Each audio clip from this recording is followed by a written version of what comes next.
Hello everybody, Calamity here, and that's the live one talking to you is on the bottom left. That's past Calamity in the bottom right, and today's video is going to be for the Imaginarium Theater. Now, I'm going to be honest with you, I'm just lazy. Like, I did this run on stream while I was in a Discord call with some friends. That's why you see some icons there on the bottom right. And yeah, I was just chilling on stream. I did the theater as soon as the dailies reset and all that stuff. And usually what I do is I re-record, or not re-record, excuse me, I record myself doing it again after doing it once, but I figured I'm just gonna talk and commentate over my run. And maybe this way is a little bit easier and maybe a little bit more entertaining, I guess, but we'll see. I'll try to go through the whole run pretty quickly, but I just wanted to explain that first before we begin, so let's start. I have the VOD muted, so you don't hear the game sounds, or me talking, or I didn't even really talk to be honest. But anyways, the elements this time around, I will be pausing, is what I should mention. Real quickly, it's Pyro, Cryo, and Animo. Those are your three main elements for this cycle. So that's fairly easy. I'm sure a lot of people are okay doing melt teams, but if you're not, I mean, there's Animo. You can do Animo swirling with Cryo or swirling with Pyro. Either or is fine. The bosses this time around are also very, very easy. We have the Primordial Geobishop, fairly straightforward boss. The Aeon Blight Drake, I forgot the name of this thing, but also easy. And then the big old bird from that land. It's not hard. I'll explain the gimmicks when we get to them. And then, of course, if you're doing the Arcana stuff, we have the Arcana fight as well. So I'm just gonna go ahead and skip a little bit here. This is just me picking out my characters, so it's the lunar difficulty. So I just pan out the roster, and I'm gonna skip myself picking up the upgrades. If you are curious as to what I picked real fast, I go for the melt upgrades early on, just to get that as high level as possible, and then I kind of just focus on getting a bunch of companions and then other upgrades, as you'll see. So my first team, before I even begin here, this whole theater is gonna be 10 times easier if you wait for the update to roll out tomorrow at the time of recording, because Hexerei, that's the new archetype that's coming out. If you don't know what that is, basically the characters that you see on the screen, Klee and Sucrose specifically, are going to be now labeled as Hexerei characters, and when they're together in a party, basically they're going to get some brand new buffs, making them way stronger than they are in the game currently. So that's why I said wait for the update to roll out, because that's when they'll all become Hexerei characters, and with all the brand new buffs, the fight all these fights will be way easier, and Klee will just have. Klee is also supposed to get like a quality of life update where her animations are less clunky, right, and feel smoother to play. But we'll see. Obviously, this is before the update comes out, so I had to deal with the clunk. But yeah, nothing much to really say. This is the first fight in the theater. It's pretty easy. We just have a basic melt team with Klee and Diona. It's not the best melt application because Klee just does so much pyro all at once, as you can see. Our melts aren't really that good, but they don't need to be. And then we have Chaska here just as added backup for some extra damage. Again, when it comes to theater, I always recommend you use your trial characters first, right? Because they're not built well and you don't want to save them. So, I'm totally fine with just straight up using all of my trial characters first. Pick up an Arlecchino fairly early. So yeah, as you can see here, I don't like my options. So I'm going to go for the frozen swirl apparently. But then there you go, I went for more melt. You can see at the top it's level 3, and then I just go for the next fight. So yeah, we're gonna skip around here. This is just some of the newer enemies from Nodcry. Nothing much to say. They're very, very easy to deal with. I'm using Yoimiya for the first time in a very long time, so I'm happy to play as her even for a short bit. But yeah, we'll just go ahead and skip along if that's okay with you. Not much to say. These are just the filler fights, right? So now we're nearing our first boss fight. Make sure you have a shielder. That's pretty much it. And you can see my upgrades. I get melt maxed out first, and then I'm like, whoa, I'm starting to run out of characters, and then I hard focus on just getting more companions later. But yeah, we can just skip forward here. You can see my team is Yoimiya, Solali, Dia, and Bennett. This is just give Yoimiya lots of single target damage. This is where she'll be fine at because this monster or this boss doesn't have ads.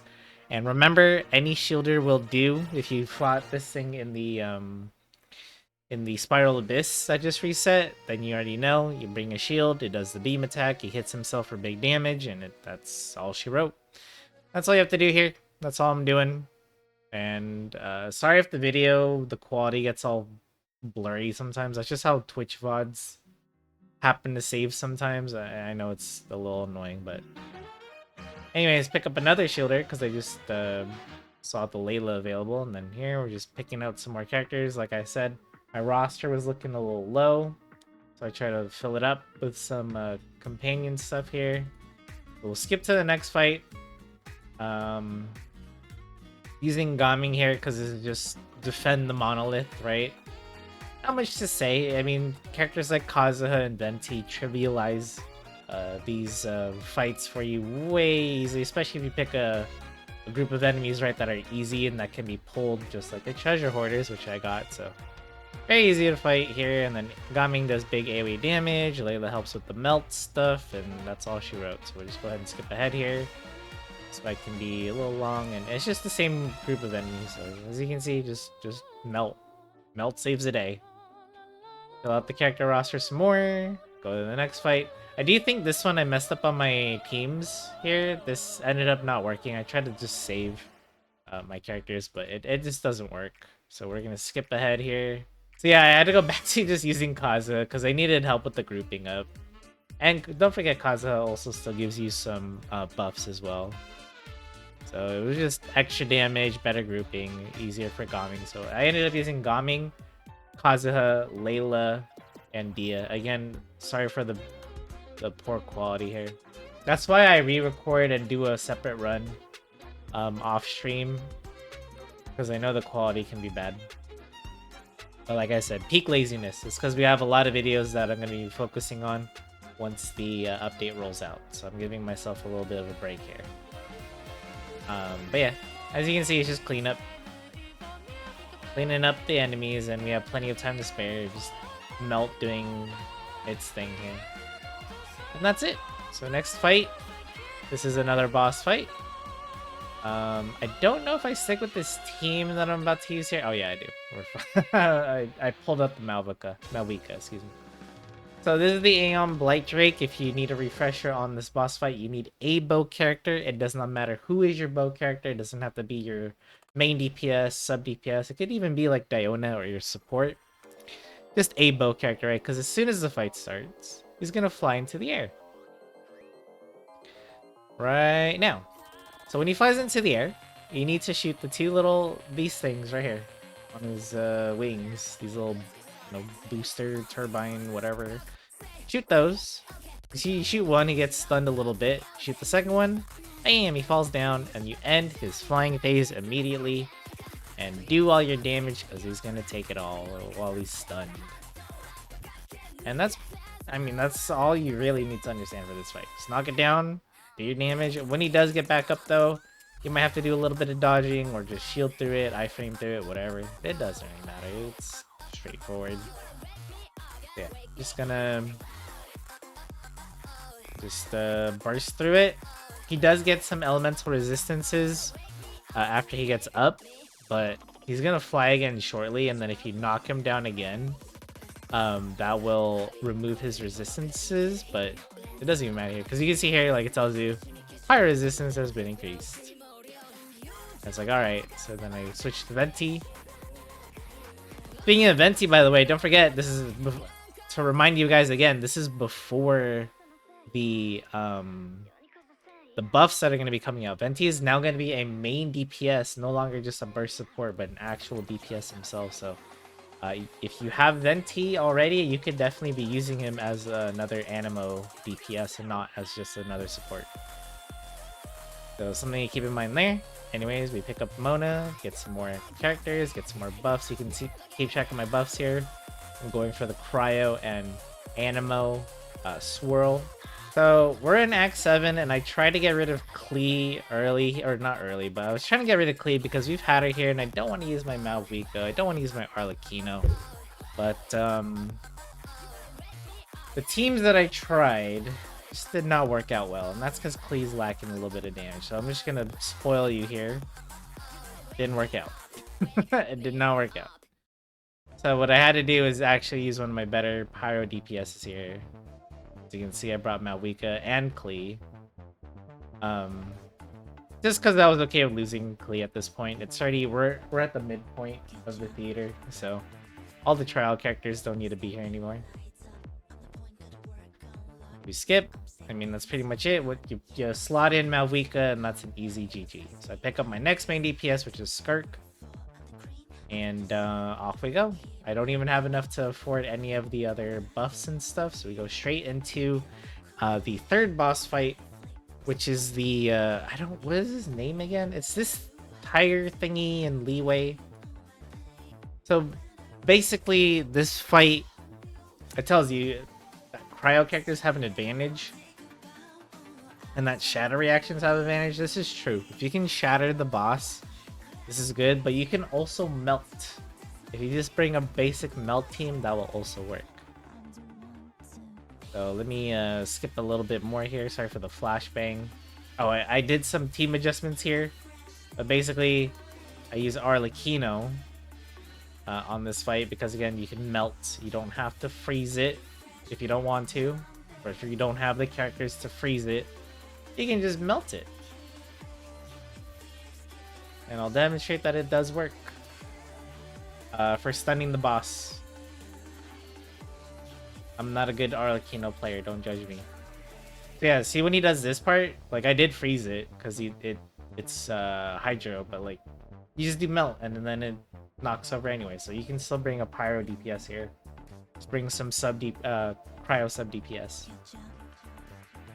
But yeah, I wasn't really happy with this fight, not because I played poorly, but because of the characters I used. I didn't want to use my Arlecchino so early, and I didn't want to lose my Silali, but you know, I just didn't really have the luxury of other characters right now, so we have to say goodbye to Silali and Mauvika, so my Natlan team's already mostly gone, but that's okay.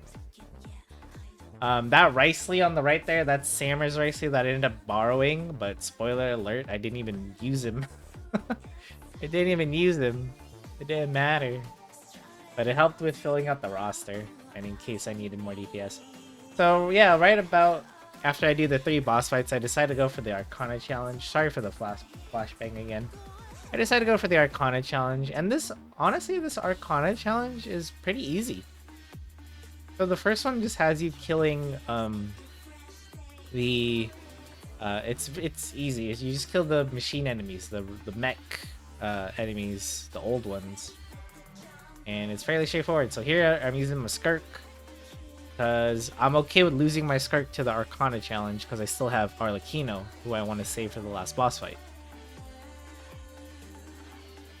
So yeah, here you just use the fast burst damage, and that thing goes down really quickly, really fast. And from there on, I mean, it's not really hard to really say. I mean, you just go to each enemy and you do your single target as fast as you can. You do lose time every time you kill an enemy, so that's why you have to minimize how long it takes you to kill each enemy. I mean, that's very obvious, but just saying, I guess. But yeah, you just have to go in a clockwise circle,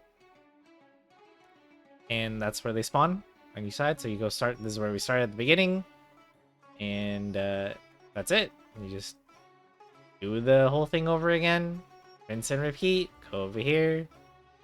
I mean, this is a very easy Arcana challenge. I'm taking advantage of the melt buffs. You don't have to. You can use Animo buffs as well if you did the Animo Swirl or the Animo Cryo Swirl, Animo Pyro Swirl. Both are also really good.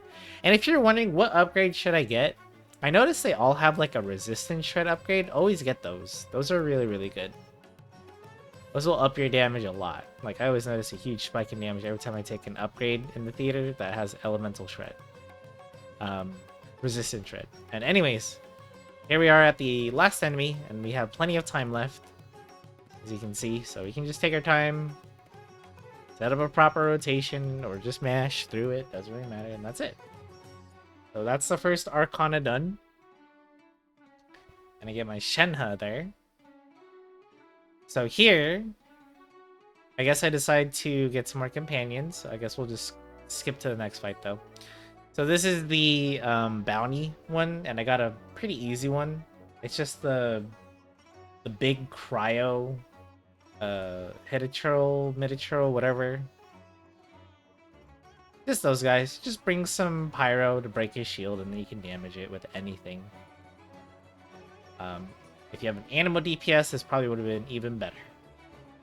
But yeah, I did some weird hybrid team with Zhonling, Rosaria, Shenhe, and Cloud Retainer, just because I didn't have any more units to use here. But this would be honestly be a great team for the new Vent. Like if I still had Venti and I had it, like we had the Venti buffs with him being a main DPS, this would be a really good fight for the Venti.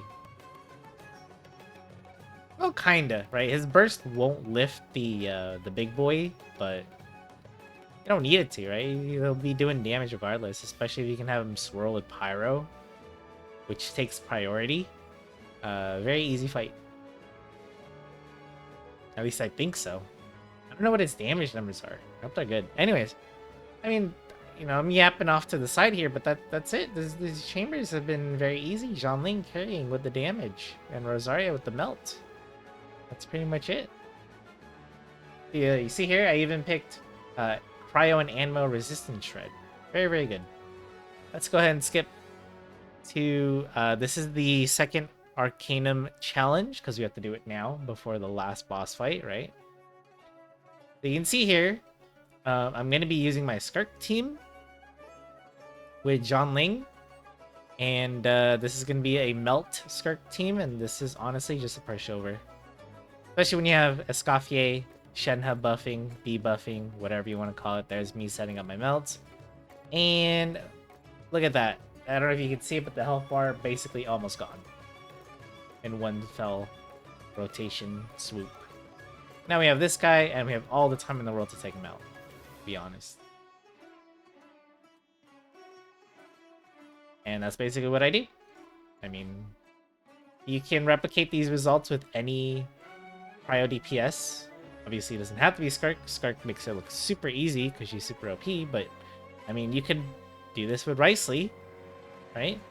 Wriothesley, Zhonling, Shenhe, Escoffier. Is it going to be as fast? Probably not, but he's still going to get the job done, I'm pretty sure.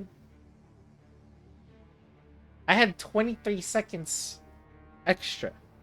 Like, I'm sure, even if you had Wriothesley, even if you had like 10 seconds extra, you still beat it, and that's all that matters. There goes 4 really good characters. Alright, so this is the last fight. This is the Mountain King. I've explained this fight a bunch of times now, but you basically just need to apply pyro to these eggs he shoots out. And then when he eats the eggs, they explode and they deal a lot of damage. But other than that, this is what I've been saving my Arlecchino for. We have her paired with a Rosaria, a Toma, and a Bennett. Toma, don't forget, I feel like people forget Toma buffs normal attacks with his C6. So that's actually helping Arlecchino's personal damage a bit. I will say, though, his burst is probably messing up the melts a little bit. Benny here, obviously, for his attack buff, right? And then Arlecchino being Arlecchino. And then my only cryo applier at this point was Rosaria. So that's why we're using her here. And it's fine. Honestly, Rosaria is a great cryo applicator. I think she's still one of the best, to be honest. And not much to say about this fight. After he does the egg explosion attack, he is going to be Spinny Boy, as you just saw. He might continue to spin afterwards, which is bad. It's a bad cycle if he does. Or he just might stop and do these basic attacks like you're seeing here. But yeah, that was a little too close. I'm going to be honest, a little too close because I was getting a little sloppy. But there you go. That is the Imagining Theater pretty much cleared. I think this theater is easy. And keep in mind, like I said at the beginning of the video, this is without the brand new Hexerei buffs that are coming. A lot of the characters that you saw in here are going to be Hexerei characters, and they're going to get a major buff to their stats and do way more damage than you saw. Like Mona, Fischl, Sucrose, Klee, like all of those characters are Hexerei characters. Albedo as well. Yeah, there's a lot of them. And Venti is going to be a main DPS. Like, I thought this was easy for the most part. And with those buffs coming out literally tomorrow, I think this theater is going to be even easier. Especially if you want to take your time and pull for the new Dragon Boy as well, Durin. He's also going to be really strong and can be used either as a main DPS or a sub DPS in the theater. You can do big melts off of him, or you can swirl those melts, and he'll do. I'm sure his damage is fine. He's a new character in Nodcry. Sorry, in the Nodcry arc, I'm sure his damage is just great. I thought it was pretty easy, but then again, a lot of people will say, "Well, yeah, you had Arlecchino, Mauvika, and Skirk on your team. Of course, it was easy." I mean, you could probably still do it if you have Animo DPS as well. Wander, Zhao, maybe not for the bosses, but definitely for easier for the normal fights. But you know, Mauvika's been in the banner a few times now. Just saying, and Arlecchino has also been in the banner a few times now. Also, just saying. The Skirk though, that one, yeah, that one's OP. Anyways, that's gonna do it for me. I hope the style of me kind of commentating over my run was a little helpful, or maybe a little bit more entertaining than previous videos. But you know, if you enjoyed this kind of content, leave a like, subscribe to the channel, helps me out a lot. And with that being said, I'll see you all in the next one. Thank you so much for watching.